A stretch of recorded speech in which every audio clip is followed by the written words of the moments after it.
আলহামদুলিল্লাহ। আজকে শুক্রবার, শবে বরাতের দিন।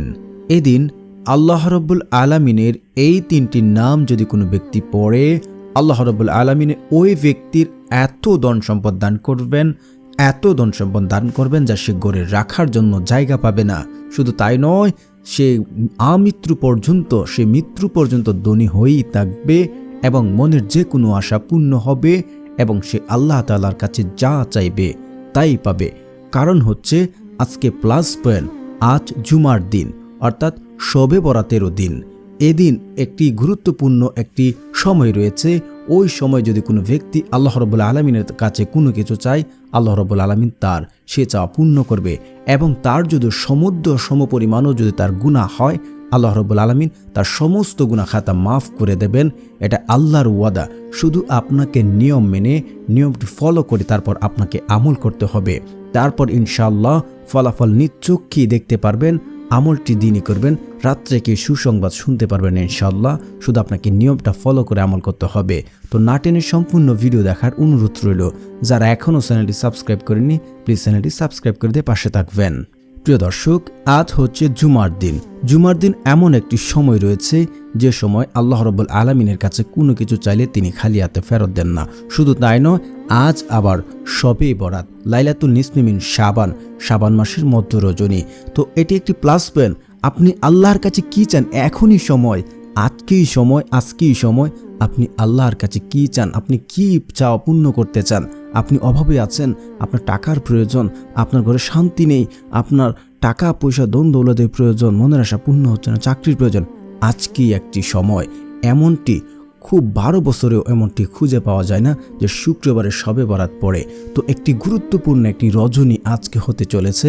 আপনারা যদি এই নিয়ম মেনে আল্লাহ রাব্বুল আলামিনের কাছে চান, আল্লাহ আপনাকে দেবেন। এটা আল্লাহর ওয়াদা। আজ পর্যন্ত শুক্রবারে আমল করে কেউ ব্যর্থ হয়েছে এমন লোক খুঁজে পাবেন না। আমি আল্লাহর কসম করে বলতে পারি, আমি নিজেও ফলাফল পেয়েছি শুক্রবারে আমল করে।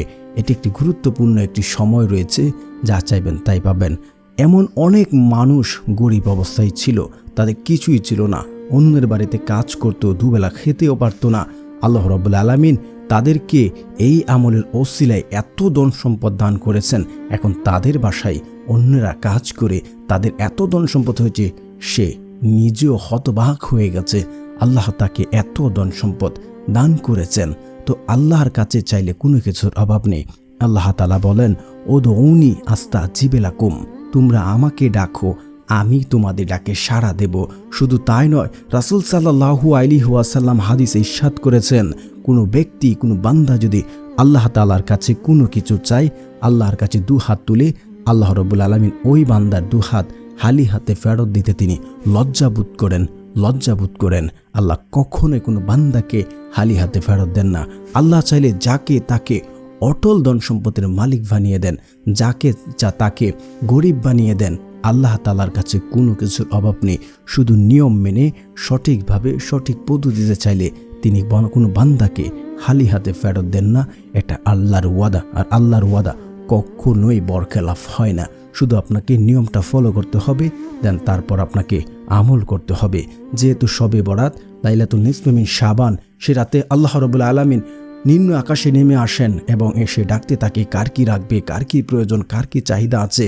আল্লাহ এক এক করে সকলের চাহিদা পুরা করতে থাকে।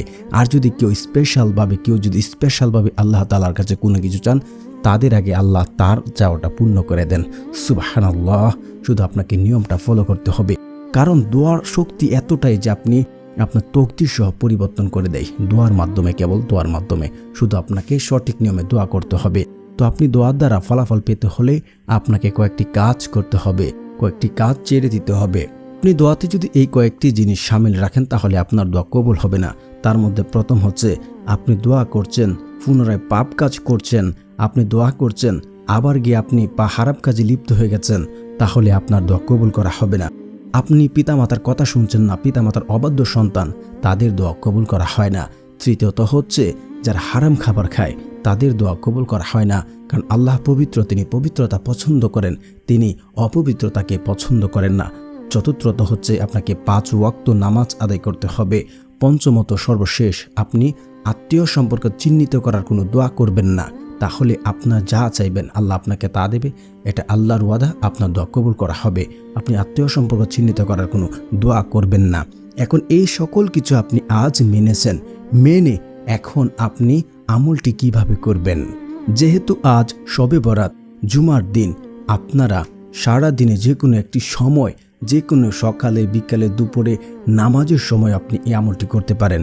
প্রথমত আপনারা ভালোভাবে উত্তম রূপে আপনারা গোসল করবেন। গোসল করে ভালো করে উজু করে এসে ভালো পরিষ্কার পরিচ্ছন্ন কাপড় পরিধান করবেন। তারপর আপনাকে যে কাজ করতে হবে তা হচ্ছে বিশ্বাস এবং ইয়াকিন রাখতে হবে, আমি যে এখন আমল করছি, আল্লাহ এই আমলের দ্বারাই আমার গুনাহ মাফ করবে, আমার অভাব অনটন দূর করবে, আমাকে টাকা পয়সা দেবে, আমার মনের আশা পূর্ণ করবে। যদি এমনটা ভাবতে পারেন, আমি আল্লাহ কসম করে বলছি, আপনি নিজ থেকে যদি কনফার্ম হতে পারেন আল্লাহ আমাকে দেবে, আল্লাহর কসম করে বলছি আপনি পাবেন ইনশাআল্লাহ, আপনি পাবেন যদি নিজ থেকে বিশ্বাস করে আমলটি করতে পারেন।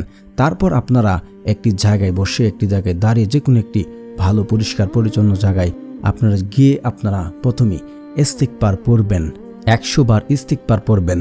ইস্তিগফার পড়লে আল্লাহ রাব্বুল আলামিন ওই ব্যক্তির এমন সকল জায়গা থেকে, এমন সকল উৎস থেকে রিজিক দেন যা সে কোনোদিন চিন্তা করেনি।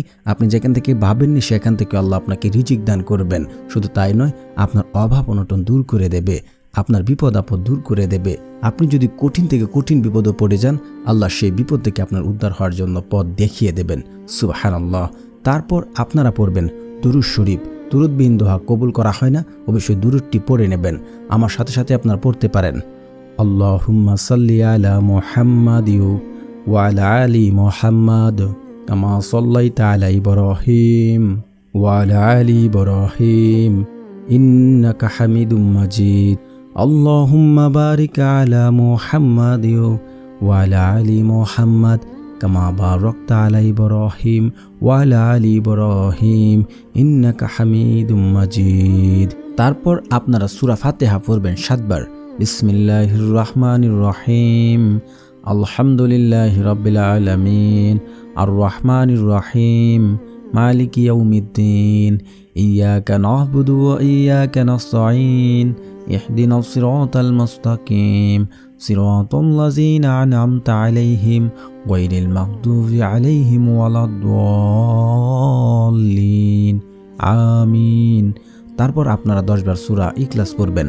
বিসমিল্লাহির রহমানির রহিম, কুল হুয়াল্লাহু আহাদ, আল্লাহুস সামাদ, লাম ইয়ালিদ ওয়া লাম ইউলাদ ওয়া লাম ইয়াকুল লাহু কুফুয়ান আহাদ। প্রিয় দর্শক, যারা আমার এই চ্যানেলটিও সাবস্ক্রাইব করবে তাদেরও মনের আশা পূর্ণ হবে, কারণ যাদের মন ভালো তারা অন্যদেরকে সহযোগিতা করেন এবং আল্লাহ তাদের মনের আশা পূর্ণ করেন। তারপর আপনারা প্রথমে যে নামটি পড়বেন, ইয়া গফফারু, ইয়া গফফারু, ইয়া গফফারু, এই নামটি আপনারা 15 বার পড়বেন। তারপর হচ্ছে এই নাম যে ব্যক্তি পড়বে, আল্লাহ রাব্বুল আলামিন তার কবিরা গুনাহ মাফ করে দেবেন এবং তার অভাব অনটন দূর করবেন।